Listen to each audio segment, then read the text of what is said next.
محمد بن صالح العثیمین فرماتے ہیں کہ یہ رات 1000 مہینے سے افضل ہے۔ لیلۃ القدر خیر من 1000 شہر، اس رات کے 1000 مہینے سے افضل ہونے کا معنی یہ ہے کہ اس میں کی ہوئی ہر عبادت 1000 مہینے کے ساتھ ضرب کھائے گی۔ 1000 مہینے میں دن کتنے ہوتے ہیں؟ 1000 ضرب 30,000۔ اگر کوئی ان راتوں میں 1 روپیہ خرچ کرتا ہے تو وہ 30,000 خرچ کرتا ہے۔ اگر کوئی 100 روپیہ خرچ کرتا ہے تو وہ 30 لاکھ روپے خرچ کرتا ہے۔ جو ایک آیت پڑھتا ہے وہ 30,000 آیت پڑھتا ہے، جو ایک رکعت پڑھتا ہے وہ 30,000 رکعت پڑھتا ہے۔ تو ہمیں ان راتوں میں کثرت کے ساتھ یہ تمام نیکیوں کو کرنا ہے، اور اگلا 11 مہینوں کا جو سال ہے اس میں ہم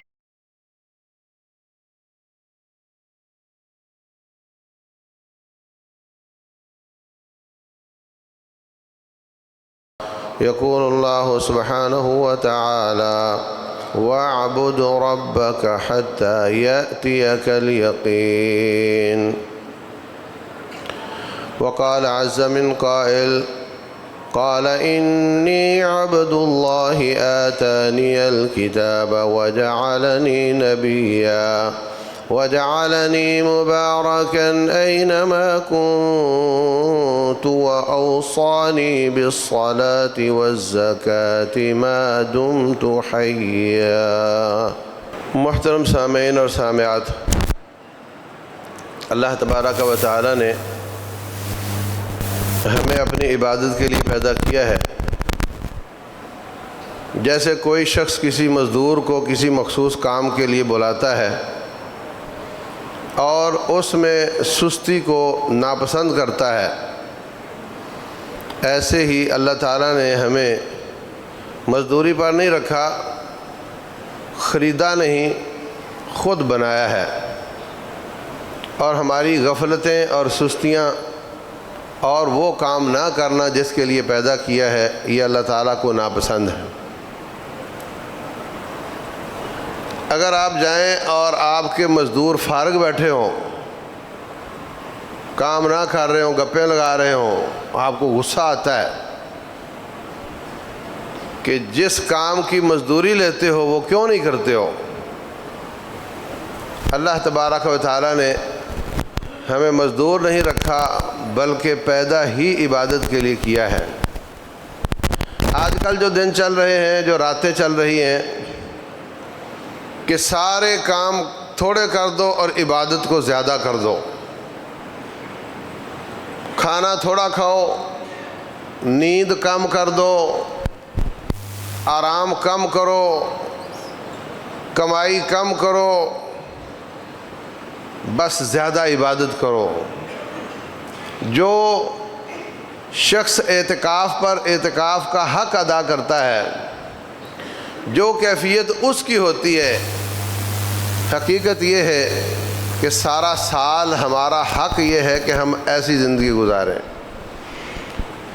جو مجبوریاں ہیں ان کو کم از کم کرنے کی کوشش کی جائے، تھوڑا کما لو، تھوڑا کھا لو، عبادت زیادہ کر لو۔ عمر بن خطاب رضی اللہ تعالی عنہ اپنے انصاری بھائی سے کہتے ہیں، ایک دن میں کمائی کروں گا، آپ نبی صلی اللہ علیہ وسلم کی مجلس میں حاضر ہونا، سارا دن جتنی آیات نازل ہوں، جتنی احادیث بیان کی جائیں آپ نے یاد کر لینی ہے، عشاء کے بعد مجھے ساری سکھا دینی ہے، اگلے دن میں آپ کی مجلس میں رہوں گا، آپ کمائی کر لینا، رات کو ساری آیات اور احادیث میں آپ کو سکھا دوں گا۔ مطلب یہ کہ آدھا کما لیں گے، 15 دن کما لیں گے، تھوڑا کھا لیں گے، لیکن اللہ کا دین سیکھنا ضروری ہے۔ اور ہماری کیفیت یہ ہے کہ ایک دن میں 2 ڈیوٹیاں کر لیں گے، اپنی اولادوں کو بھی اس کام پہ لگا دیں گے کہ ہم زیادہ کمائیں، اس لیے کہ بل بہت آتے ہیں۔ بل کم کرنے کی کوشش نہیں کرنی کہ بل کم آئے، تھوڑا استعمال کریں، نخرے کم کریں، کوشش یہ کرنی ہے کہ اپنے آپ کو الٹا لٹکا کر کے وہ سارے نخرے پورے کریں۔ اور جس مقصد کے لیے پیدا کیا ہے وہ مقصد پیچھے رہ جاتا ہے۔ کھانا کھانے جاؤ ہوٹل پہ تو پہلے کچا گوشت کٹواؤ، پھر اس کو بنواؤ، پھر اس کو کھا کر آؤ، 2 گھنٹے لگاؤ۔ کھانا ایک مجبوری تھی، اس کو 4 گنا لمبا کر دیا۔ سونا ہے تو سوتے ہی چلے جانا ہے، نماز بھی رہ جانی ہے، وہ ایک مجبوری تھی، اس کو لمبا کر دیا۔ کمائی تھی تو اس کو لمبا کر دیا، اور پیچھے رہ گئی رب کی عبادت۔ اس کے بارے میں مسائل پوچھتے ہیں کہ میں جب اپنی یونیورسٹی میں جاتا ہوں وہی وقت لیکچر کا ہوتا ہے، وہی وقت نماز کا ہوتا ہے، تو پھر میں وقت سے پہلے ہی نہ پڑھ لیا کروں۔ یہ وہ فکر مند آدمی ہے جو پڑھنا چاہتا ہے، اور جو پڑھنا ہی نہیں چاہتے 95% ان کا تو اللہ ہی حافظ ہے۔ کوئی کہتا ہے میری گاڑی نہیں رکتی، میں نماز وقت سے پہلے نہ پڑھ لیا کروں۔ جس مقصد کے لیے پیدا کیا اس کا جگاڑ کرو، اور جو مقاصد ہم نے خود بنائے ہوئے ہیں ان کو پورا رکھو۔ اپنے نخرے، اپنی سہولتیں، اپنے مسائل سیٹ رکھو، اور جس مقصد کے لیے مالک نے پیدا کیا ہے اس کا جگاڑ کرو، ادھر ادھر کر کے اس کا گزارا کر لو۔ ہماری یہ صورتحال ہے۔ تو عزیز بھائیوں، حقیقت یہ ہے کہ ہمیں اپنے رب کی اطاعت اور فرما برداری کرنی چاہیے، اور کرتے رہنا چاہیے۔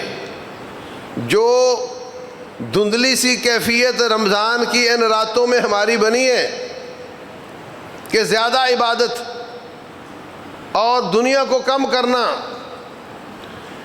اس کو اگلے 11 مہینے اس پر ہمیشگی کرنا، اس پر مداومت کرنا، اس پر استقامت دکھانا، یہ آج کا پیغام ہے۔ میرے عزیز بھائیوں، اللہ تبارک و تعالی فرماتے ہیں وَاعْبُدْ رَبَّكَ حَتَّى يَأْتِيَكَ الْيَقِينُ، اے میرے نبی محمد صلی اللہ علیہ وسلم میری عبادت کرتے رہو، کرتے رہو، کرتے رہو، یہاں تک کہ اسی حالت میں آپ کی وفات ہو جائے۔ اور عیسیٰ علیہ السلام کیا کہتے ہیں؟ آتانی الکتاب وجعلنی نبیا، بچپن میں بول رہے ہیں کہ اللہ نے مجھے کتاب دی ہے اور نبی بنایا ہے۔ وجعلنی مبارکا اینما کنت، میں جہاں بھی ہوں گا بابرکت ہوں گا۔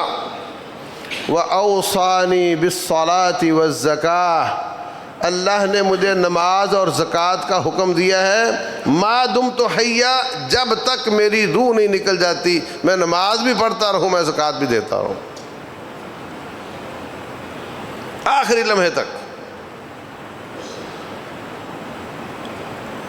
تو یہ جو موسمی قسم کے نمازی ہیں، جو وقتی قسم کی طاعات اور فرما برداریاں ہیں، یہ جو برساتی قسم کے نمازی ہیں،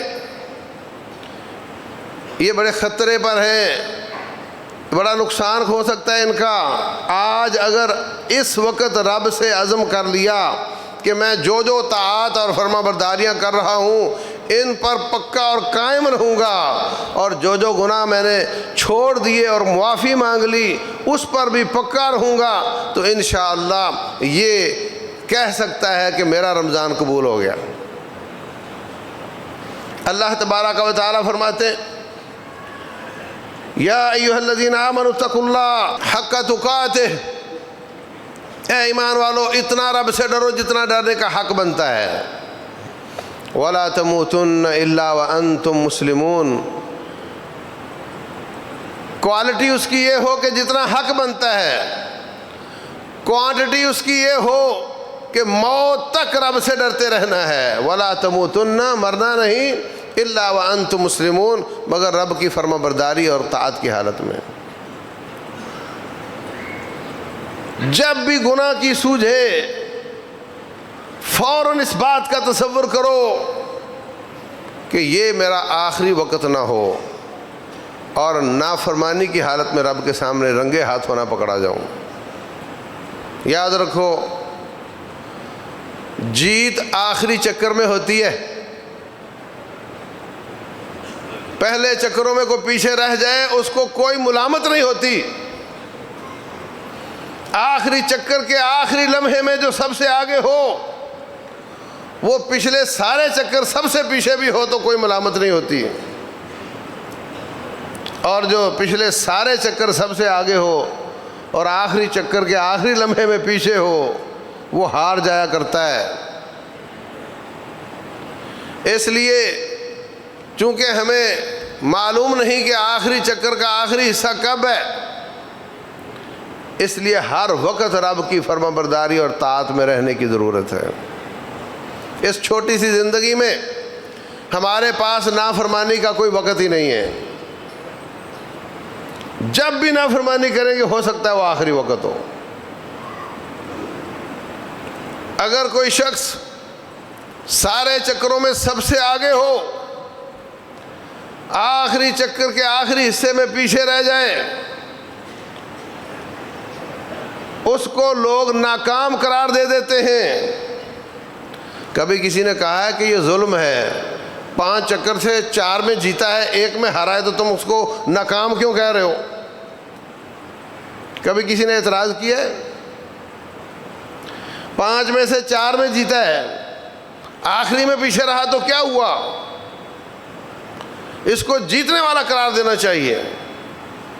یہ بات فطری ہے، سب مانتے ہیں کہ جیتے گا وہ جو آخری چکر کے آخر میں سب سے آگے ہوگا۔ ہم سب آخری چکر میں ہیں۔ جو بچہ ہے اس کو لڑکپن کی امید ہے، جو لڑکپن میں ہے اس کو جوانی کی امید ہے، جو جوان ہے اس کو بوڑھا ہونے کی امید ہے، اور جو بوڑھا ہو جاتا ہے اس کے بعد کوئی مرحلہ نہیں رہ جاتا، اور ہم اس عمر میں زیادہ ریلیکس ہو جاتے ہیں۔ وہ جی میں تو ریٹائر ہو گیا، مجھ سے وقت پاس نہیں ہوتا، کبھی نائی کے پاس بیٹھ گیا، کبھی تاش والے کے پاس، کبھی ٹی وی کے آگے، کیا کروں جی ریٹائر ہو گیا، وقت پاس نہیں ہوتا۔ یہ شیطان کا چکر ہے، یہی جیتنے کا وقت ہے۔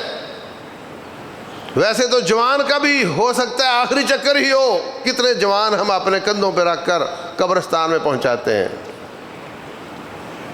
لیکن جو آدمی آخری عمر میں ہے اس کا تو لازمی طور پہ آخری چکر ہی ہے۔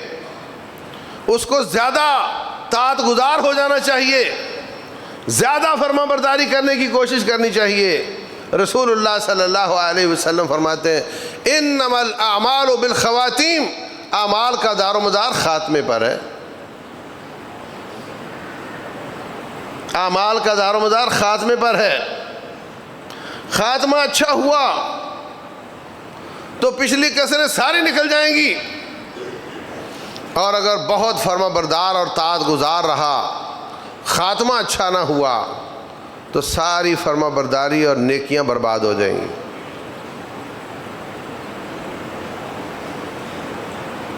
یہ بھی کوئی زیادتی والی بات نہیں ہے۔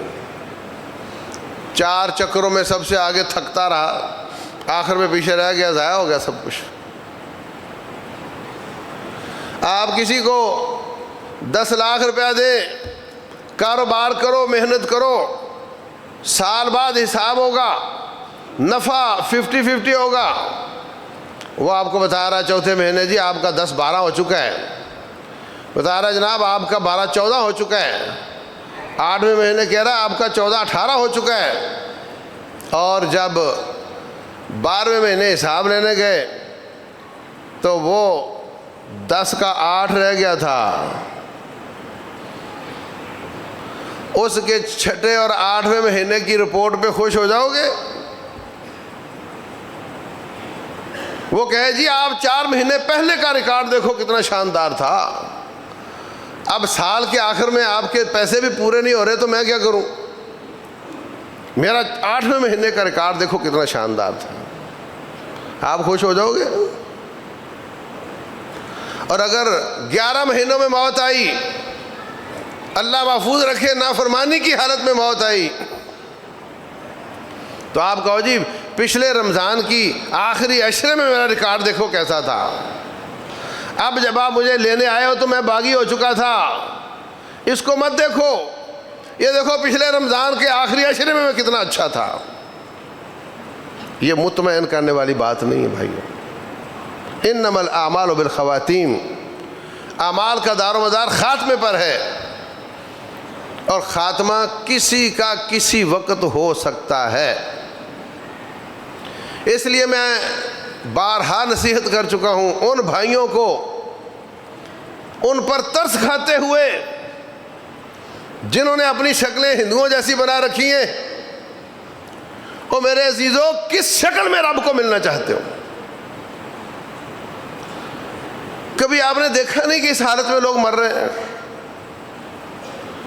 جس حالت میں جاؤ گے اسی حالت میں اٹھو گے، اسی حالت میں رب ذوالجلال کے دربار میں جاؤ گے.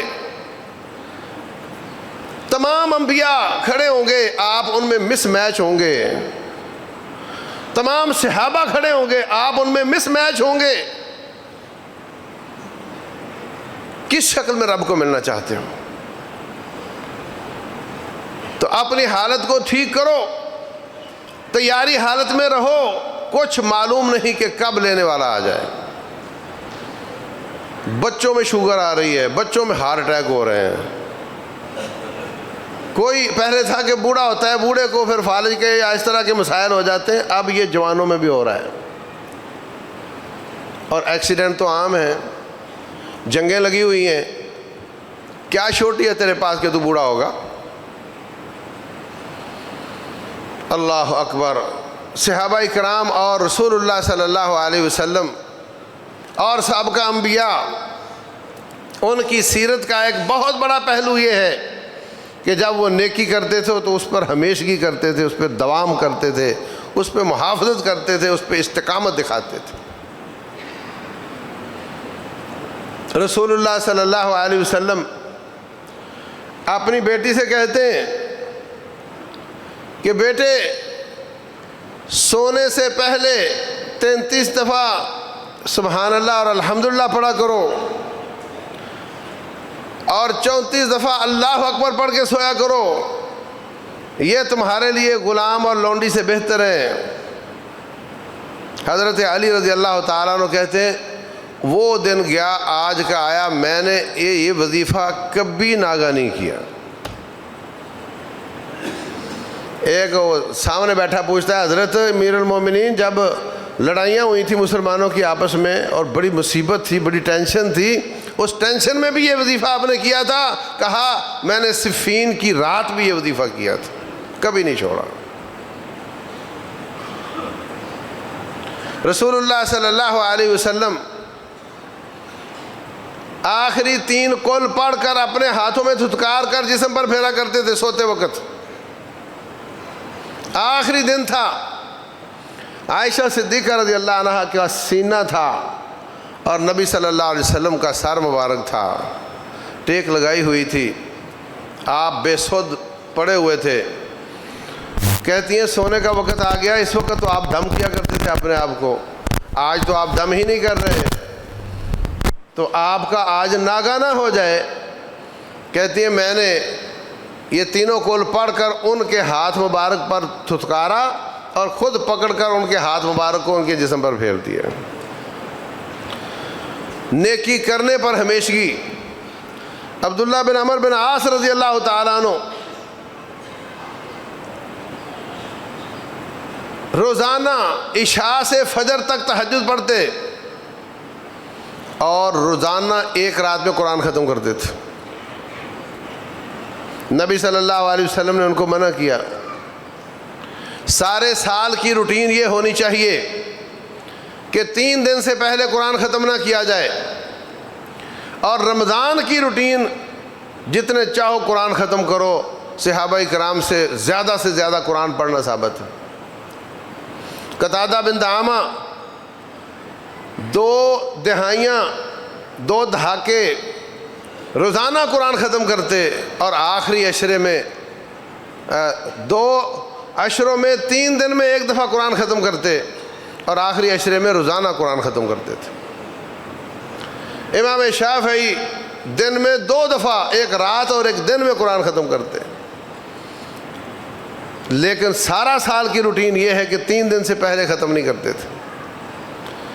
تو رسول اللہ صلی اللہ علیہ وسلم نے عبداللہ بن عمر بن عاص کو کہا کہ آپ روزانہ قرآن ختم نہ کیا کریں، آپ مہینے میں قرآن ختم کیا کریں۔ کہتے میری طاقت زیادہ بہتر کی ہے۔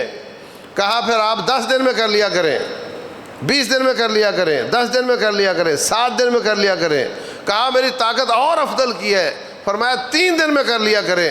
کہتے میری طاقت اور زیادہ افضل کی ہے، فرمایا لا افضل من ذالک، اس سے افضل ہوتا ہی نہیں ہے۔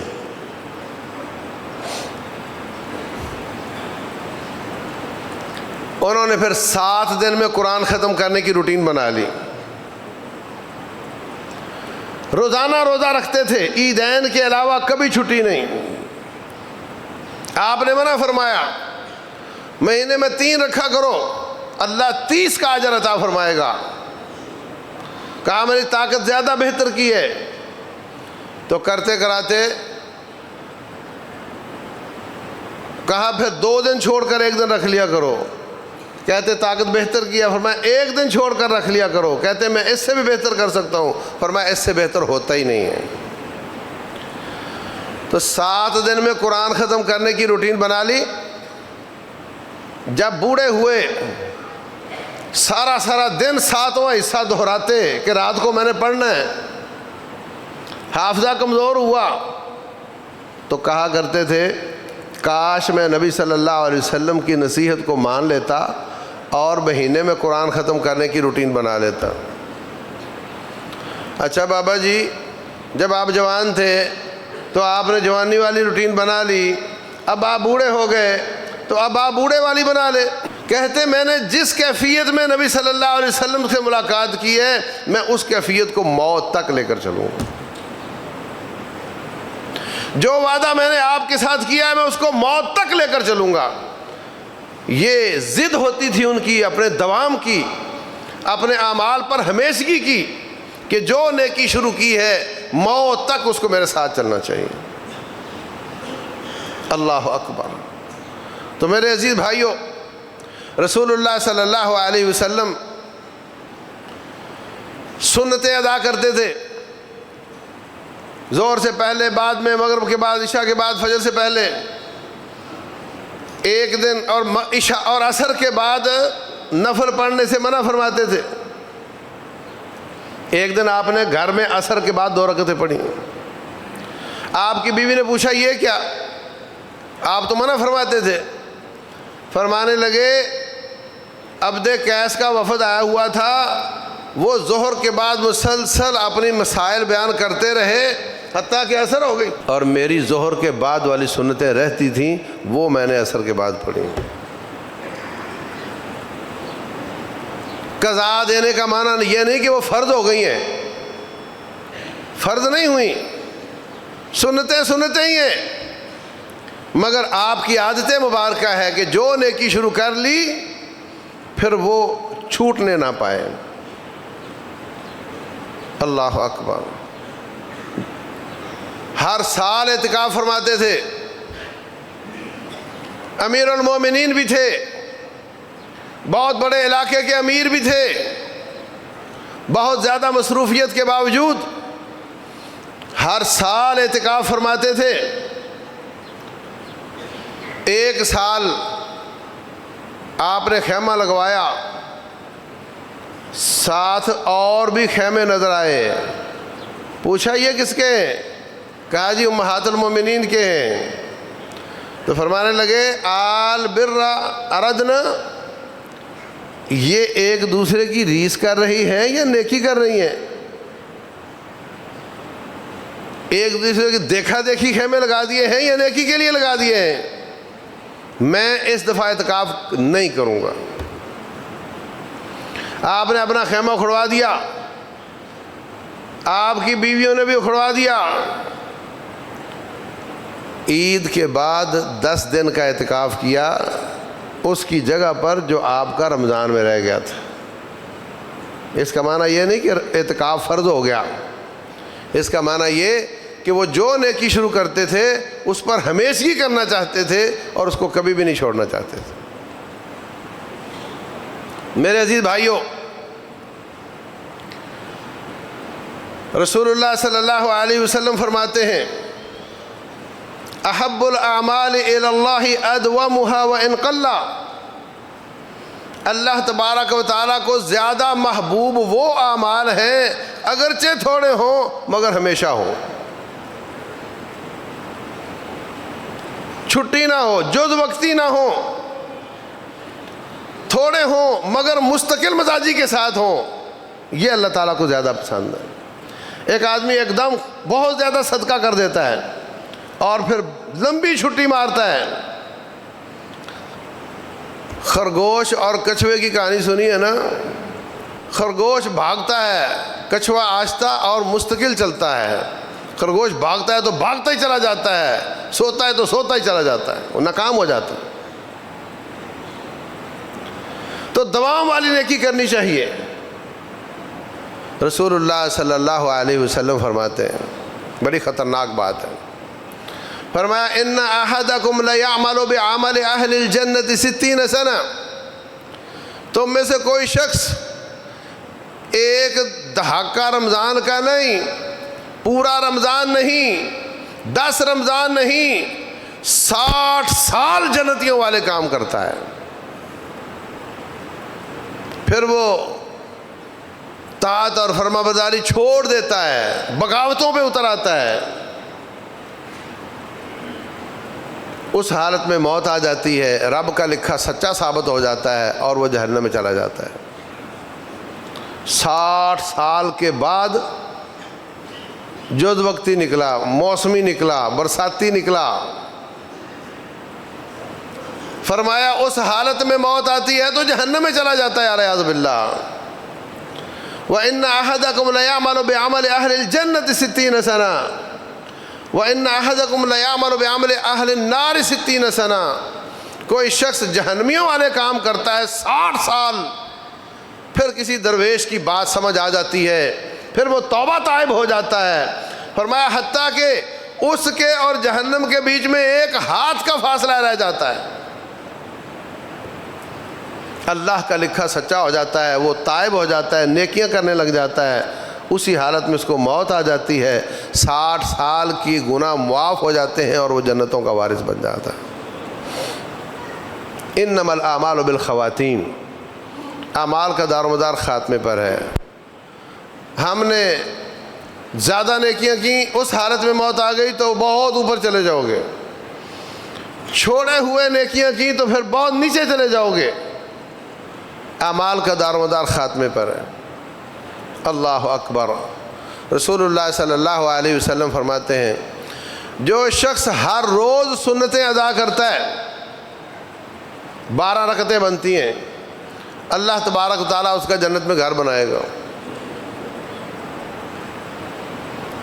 ہر روز پڑھتا ہے، مستقل مزاج ہے، چھوڑتا نہیں، اللہ تعالیٰ اس کا جنت میں گھر بنائے گا۔ اور جنت کا گھر کوئی چھوٹی سی بات نہیں ہے۔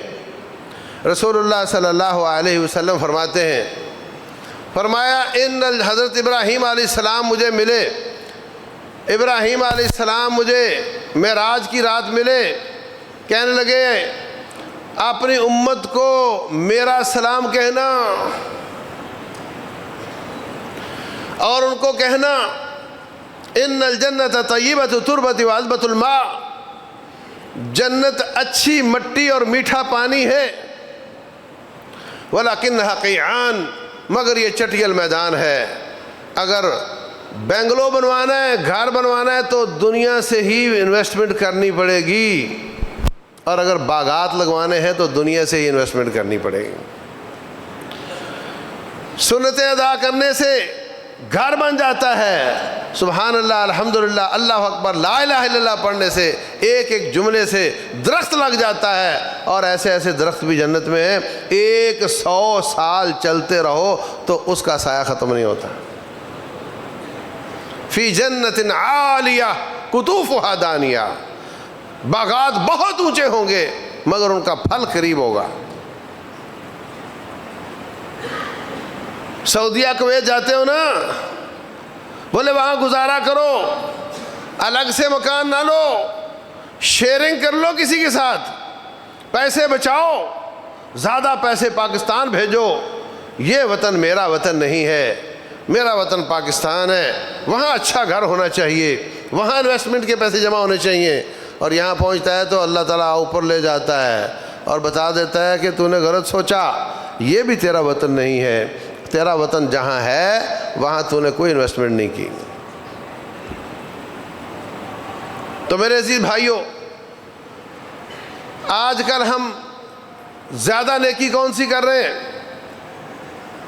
روزے رکھتے ہیں،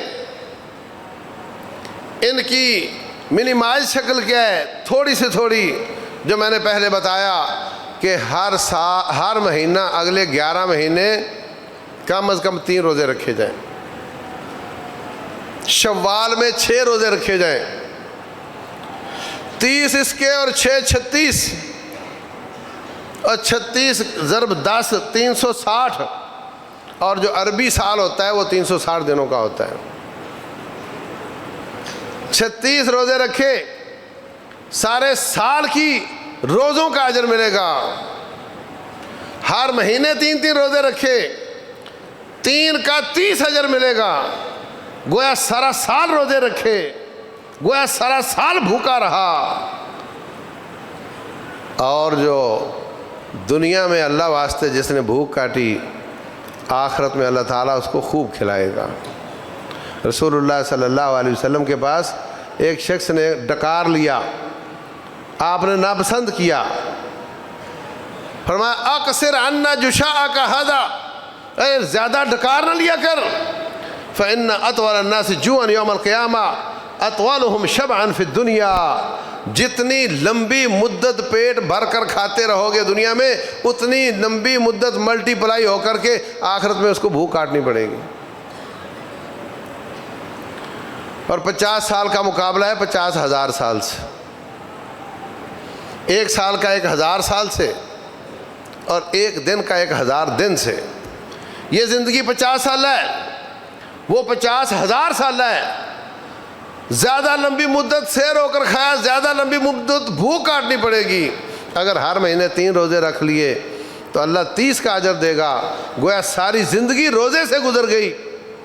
اور جس کی 50 سال روزے سے گزر گئی، بھوک سے گزر گئی، اس کی 50,000 سال من مانیوں میں گزرے گی۔ تو روزوں کو اگلے 11 مہینوں میں اس طرح رکھنا ہے کہ ہم کم از کم 3 روزے مہینے میں رکھ لیا کریں۔ بہتر ہے 13 14 15 تاریخ کا رکھیں۔ رسول اللہ صلی اللہ علیہ وسلم ایام بیض کے روزے رکھا کرتے تھے، چاند کے حساب سے 13 14 اور 15 کا روزہ رکھنا یہ مسنون ہے، ویسے کوئی بھی 3 رکھے جا سکتے ہیں۔ زیادہ عبادت ہم آج کل کر رہے ہیں رات کے قیام کی، سارا سال ہم 3 وتر پڑھتے ہیں، وہ بھی تہجد ہی ہوتی ہے، وہ بھی تراویح ہی کا حصہ ہے۔ اب ہم 3 کو 5 کر دیں، اگلے 11 مہینے 5 رکعتیں پڑھنا شروع کر دیں، 2 2 اور 1 بھی ہو سکتا ہے، 3 اور 2 بھی پڑھی جا سکتی ہیں، اور 5 کے 5 1 تشہد اور سلام سے بھی ہو سکتے ہیں۔ تو اگلے سال ہمیں ترقی حاصل ہوگی، ہم نے زیادہ آگے 1 قدم آگے چلے گئے۔ پھر ہم زیادہ کام یہاں پہ قرآن کی تلاوت کر رہے ہیں آج کل، اس پر دوام کی شکل یہ ہے کہ اگلے 11 مہینے ہم کم از کم ہر نماز سے پہلے 1 صفحہ قرآن کا پڑھ لیا کریں، ہر نماز سے پہلے قرآن کو ٹچ کریں، کھولیں۔ اگر امام صاحب کبھی لیٹ ہو گیا 2 صفحے بھی ہو جائیں گے، 1 صفحہ کم از کم۔ اپنے پچھلے 11 مہینوں پہ غور کرو، کتنی غفلت والے تھے، کتنا پڑھا ہم نے قرآن 1 سال میں، لیکن اگلا سال غفلت والا نہیں ہونا چاہیے۔ اگلے سال اپنے رب سے مسجد میں بیٹھ کر وعدہ کرو ہم کم از کم 1 صفحہ ہر نماز کے ساتھ پڑھیں گے۔ پھر قرآن حکیم کو سمجھنا بھی چاہیے، اپنے اپنے گھروں میں اپنے بیوی بچوں کے ساتھ ترجمے والا قرآن لے کر ترجمے کی کلاس لگاؤ، جہاں سمجھ نہ آئے وہاں علماء کرام سے فون پر رابطہ کر لو۔ پھر ہم زیادہ کام ان دنوں میں کیا کر رہے ہیں؟ ان دنوں میں ہم صدقہ خیرات کر رہے ہیں، بہت صدقہ کرنا چاہیے۔ آخری عشرے میں رسول اللہ صلی اللہ علیہ وسلم طوفانی صدقہ کیا کرتے تھے، ماپے تولے بغیر صدقہ کیا کرتے تھے۔